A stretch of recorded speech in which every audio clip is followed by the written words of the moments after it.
We take a look at our current exchange rates. The United States dollar is buying at 23 kwacha 88 ngwe and selling at 23 kwacha 19 ngwe. The Great British Pound is buying at 31 kwacha 32 ngwe and selling at 31 kwacha 39 ngwe. The Euro is buying at 27 kwacha 14 ngwe and selling at 27 kwacha 21 ngwe.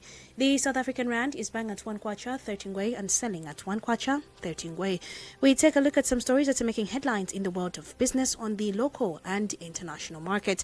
Now, we started off strong as we see that the Zambia Revenue Authority, ZRA, has announced that over 36,650 taxpayers across various registered taxpayers have actually registered for smart invoicing and are collectively transmitting more than 84.8 million invoices.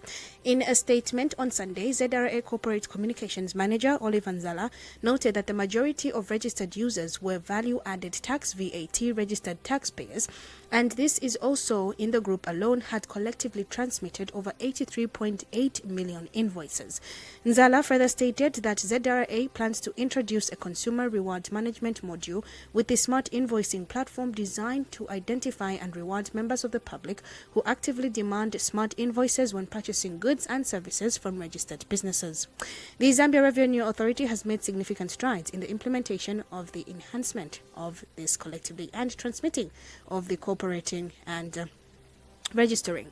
Now, in more business stories, we see how the Southern African Resources Watch has expressed concern that communities in Northwestern Province continue to be marginalized despite extensive mining operations by First Quantum Minerals FQM in Kalumbila and Kansashi.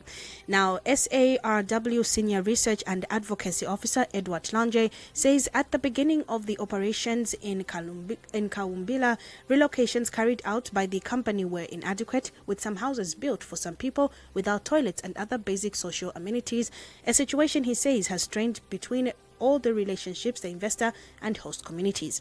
Mr. Lange recalls that the recent interactions with the Musuli community revealed grievances such as sitting of the new Uvumi Mining Hospital inside a gated township for FQM employees and not the more accessible Kisasa area, arguing that it cannot be considered a corporate social investment as it will preliminary serve as the miners and not the community.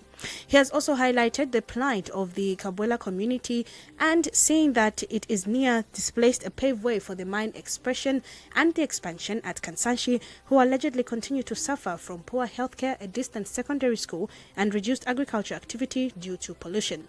Now, Mr. Lange has disclosed that the launch of the Pamodzi campaign to push mining firms to work more truthfully with communities and a baseline study will soon be undertaken with the Copperbelt University to measure how much locals benefit from jobs, CSR projects, and local content in the Northwestern Province. But FQM is yet to respond to the matter.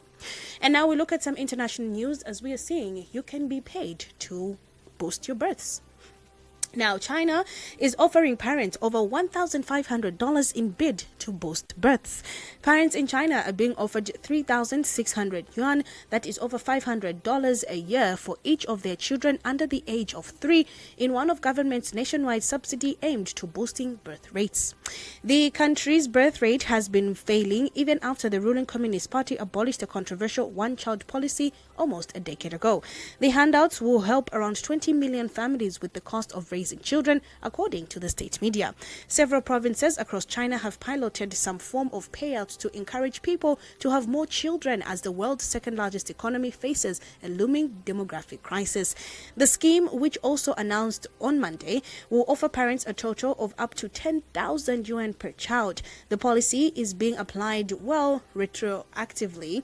And, this from the start of the year, Beijing state broadcaster CCTV said. Families and children born between 2022 and 2024 can also apply for partial subsidies.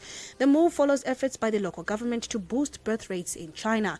In March, Hohoi, a city in the northern region of China, started offering their residents up to 100,000 yuan per baby for couples for at least 3 children. Now, Shenyang, a city northeast of Beijing, offers 500 yuan a month for local families with a third child under 3. Last week, Beijing also urged local governments to draft plans for implementing free preschool education. The country is among the world's most expensive places to have children in relative or in any terms, according to a study by China-based Yuhua Population Research Institute. Raising a child child to the age of 17 in China costs an average of $75,700, a study found. In January, official figures had shown that China's population fell a third year in a row in 2024. China recorded 9.5 million babies born in 2024, according to the National Bureau of Statistics. Now, that marked a slight increase in the year before the country's overall population continued to shrink. The country's 1.4 billion population is also aging fast, adding Beijing's democratic concerns. Well, you can be paid to have children as long as you are in China. Now, these are some of the stories that we have for you on the Business Snapshot. More is yet to come. Good afternoon.